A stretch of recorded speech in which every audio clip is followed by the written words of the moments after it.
Nearly 100 Russian cruise missiles have been reduced to rubble as Ukraine scored a major victory.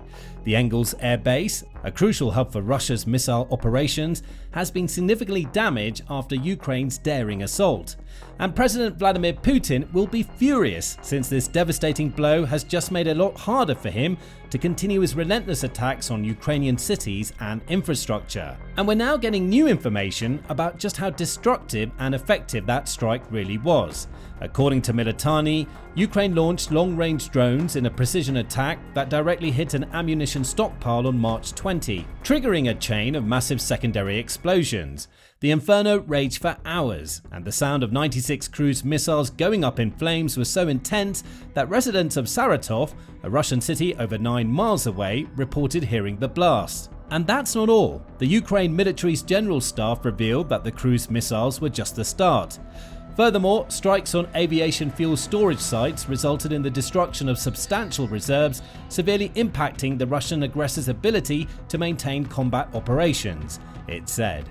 Satellite images of the Engels base seem to confirm the sheer scale of the damage Ukraine has done. One image shows the ammunition depot Ukraine claims to have hit both before and after the March 20 strike. Before, the base looked like an industrial facility you may see, packed with grey concrete and fully functioning.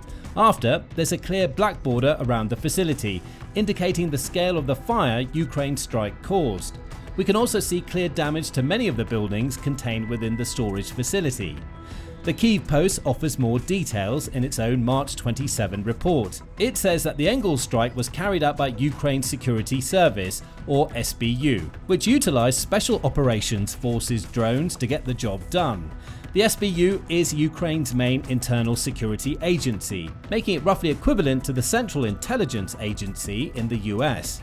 However, since Putin launched his Ukraine invasion in 2022, the SBU has switched its focus from internal security to using its intelligence gathering abilities to help the Ukraine military hit key Russian targets. In some cases, as we see with this recent Engels strike, the SBU gets involved more directly. A source within the SBU provided a handful of extra details. The SBU and its partners continue to work with surgical accuracy on key military facilities of the Russian Federation, which are absolutely legitimate targets, the unnamed source claims. Such special operation reduced the enemy's ability to terrorize Ukrainian cities with missile strikes. And that's precisely what the Engels strike did. In addition to being home to several types of Russian aircraft, including the Tu-160 and the Tu-95MS, Engels is also where Russia stores many of the Kh-55, Kh-555 and Kh-101 missiles it's used to devastate Ukraine's cities and infrastructure. And all three missiles represent a terrible threat to Ukraine.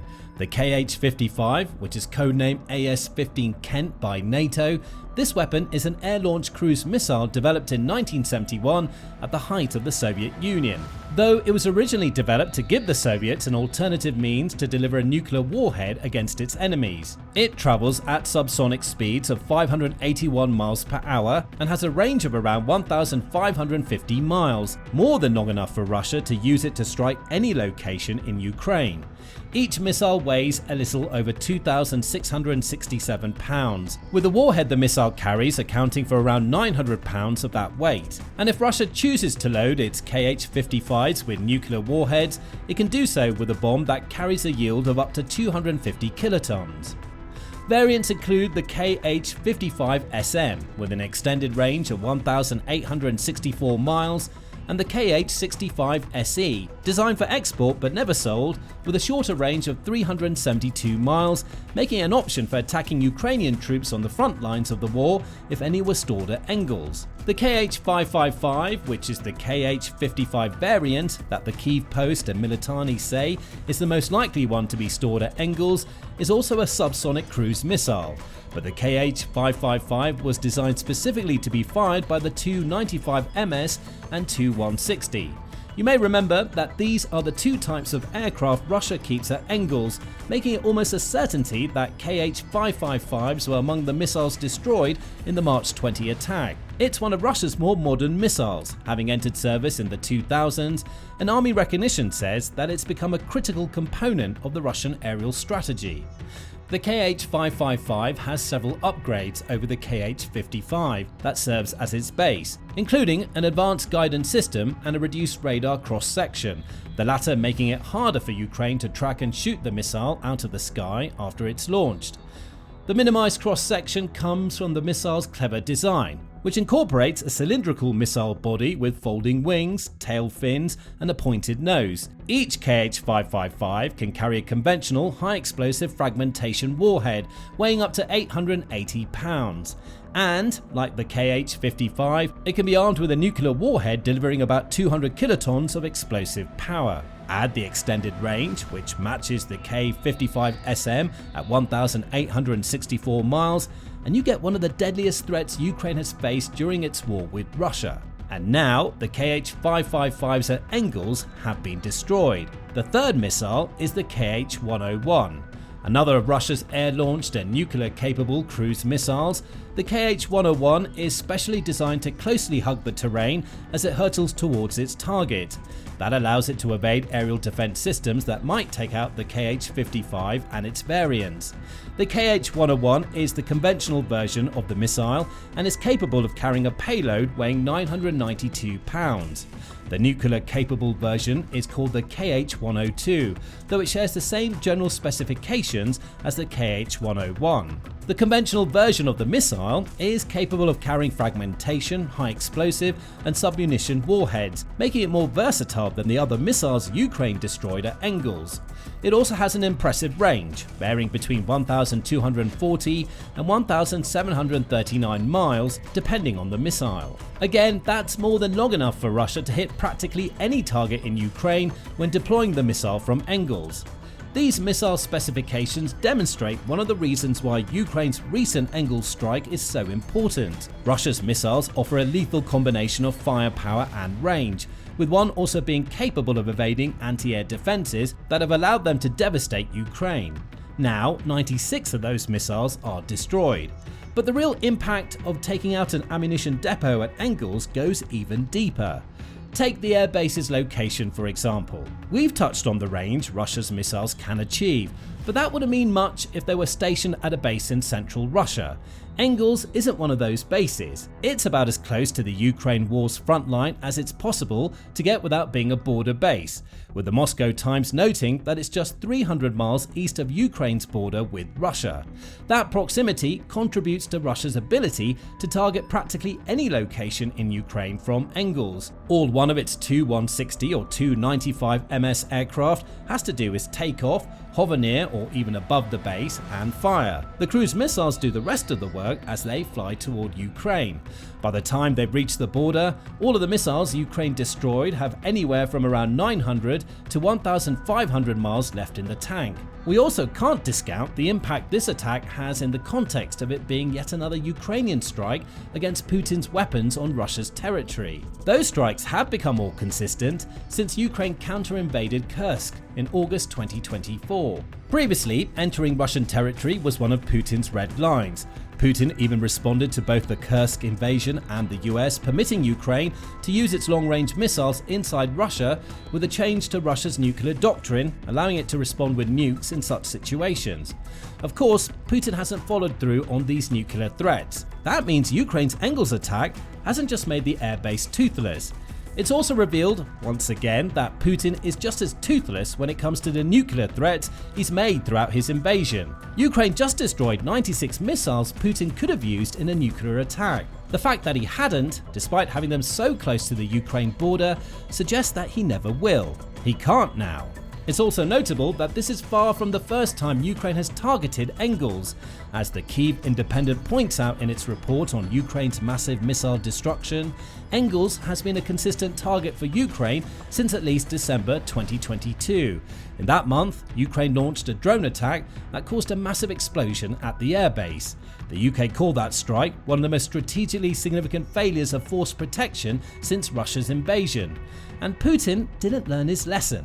More attacks against Engels followed between December 2022 and January 2024, with the March 20 strike in 2025 simply adding to the damage the base has already absorbed. Why does that matter? It shows us that Putin can't do a thing to protect Engels. For as much as Russia's president wants to project power near his country's border with Ukraine, he's failing. There are no protective measures at Engels that can stop Ukraine's drone assaults. And with so much ammunition now up in flames, the odds are we're going to see even more strikes against Engels sooner rather than later. If the base is toothless, now thanks to a losing key ammunition depot, it may be wiped off the map if Ukraine continues its strikes. Now, let's expand our scope. We can see what targeting Engels means in the immediate sense, but what impact will it have on the Ukraine war going forward? The Sun's YouTube show Frontline provides some details.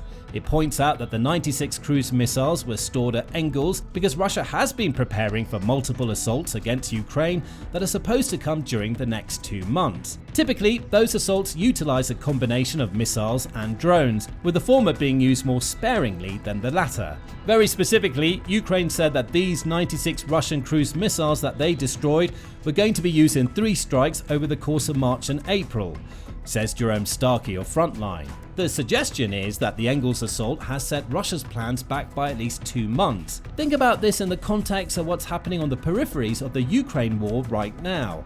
Prompted by US President Donald Trump, both Ukraine and Russia are working their way towards some form of ceasefire agreement. Right now, Russia wants that agreement to cover strikes on energy infrastructure and the Black Sea. Ukraine had earlier called for a ceasefire that covered all aspects of Russia's invasion.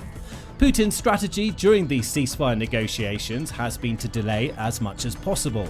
Russia's leader believes he has the advantage in the conflict. His forces are slowly pushing Ukraine out of Kursk, with Russia believed to have recaptured around 90% of the territory it lost in August 2024.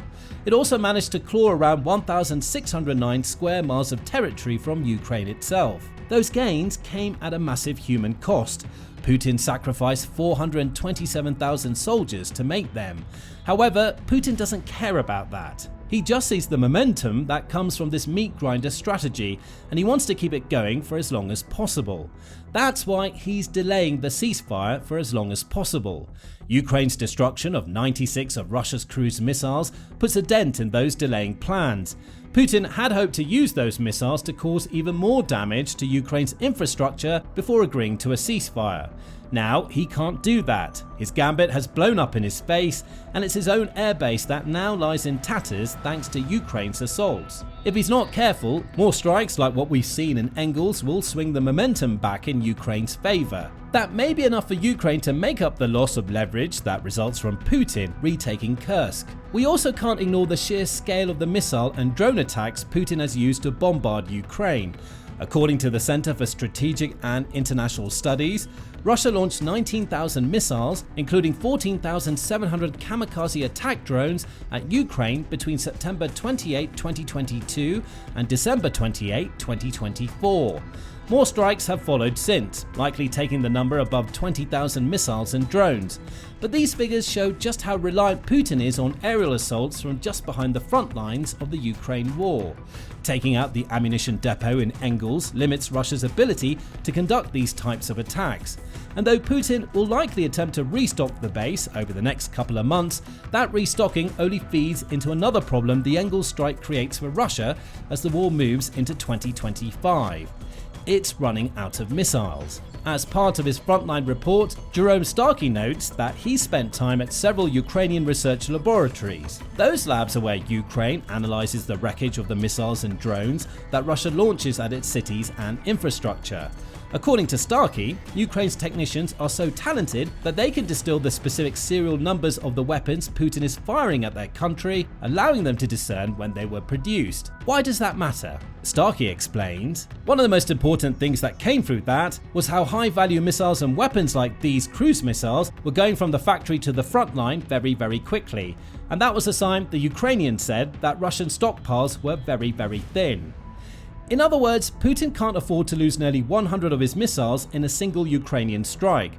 Sure, Russia is producing more, but the fact that those new missiles are heading straight to places like Engels means that Putin has likely burned through the stockpiles he had before he launched his invasion. At the very least, he's burned through most of his Soviet-era Kh-55s, and he's now being forced to rely on his production lines to keep the missiles flowing. That's why it'll likely take several months for Russia to restock Engels, and those extra months open up more opportunities for Ukraine to hit the base again. Even if Ukraine waits, it knows the depths of Putin's missile crisis. It may even hold fire until more ammunition arrives at Engels before launching another drone strike to destroy it, wasting even more of Russia's time and resources. And why wouldn't it? Ukraine has hit Engels so many times at this point that it knows that Putin can do practically nothing to defend the base. Russia's struggles with the Soviet-era stockpiles it's using to attack Ukraine are nothing new. At the end of January, the Kyiv Independent reported that the Russian military had lost about 50% of its available equipment already. What's left is often in poor condition, meaning it's possible that any Soviet-era missiles Putin might think about sending to Engels now won't even work. The stockpile depletion is so bad that the outlet suggests that Russian hostility could gradually start to fade toward the end of 2025 and into 2026. Not because Putin wants it to, he just won't be able to keep his forces stocked with the weapons they need. And it's not Russia's military stockpiles that will wear out, it may be Putin himself. That's according to Ukrainian President Volodymyr Zelensky, who said in a March 27 interview that Putin will die soon. Zelensky points out to Putin's age as being a key factor in a statement he made when urging Ukraine's allies not to lift their sanctions against Russia. The statement has fueled a lot of speculation about Putin's health, according to Starkey. There's been a lot of speculation about Vladimir Putin's health. Has he been struck down with a fatal disease? Suggestions are that his hands are shaking, he's puffy-faced, Starkey says. He does point out that there's no confirmation of any of this speculation, either officially or from his Russian sources. However, it does raise an interesting thought. Maybe Putin's attempt to stall out the ceasefire could backfire because he dies. The man is already 72 after all. Just how much longer can he last while waging a high-stress invasion that he initially believed would be over in 5 days? Perhaps Putin is miscalculating, Zelensky seems to suggest. While Russia's leader delays because he thinks he has the advantage, Ukraine is attacking places like Engels to cost Putin valuable months of strikes that he can't afford to lose. So, what will this mean for the already fragile ceasefire negotiations? Ukraine's Engels attack also took out some Russian aviation fuel, along with the 96 cruise missiles, as the Ukraine Army's General Staff revealed. Putin may use that fact to claim that Ukraine has no interest in an energy infrastructure-related ceasefire. Of course, that would be hypocritical of Russia's president. He's already attacked Ukraine's energy infrastructure himself since making the promise of an immediate ceasefire to President Trump on March 18. The Engels strike may give an excuse to back out entirely, or at least continue playing for time as he tries to regain an advantage that is slowly slipping out of his fingers. But what do you think about Ukraine's devastating Engels strike? How long will it take Russia to restock, if it does at all? Do you think Ukraine will hit Engels again or turn its attention to other Russian ammunition depots? Let us know your thoughts in the comments, and remember to subscribe to The Military Show for more news and commentary on the latest Ukraine war developments. We're an independent source for unbiased information surrounding conflicts from around the globe, and we greatly appreciate your support.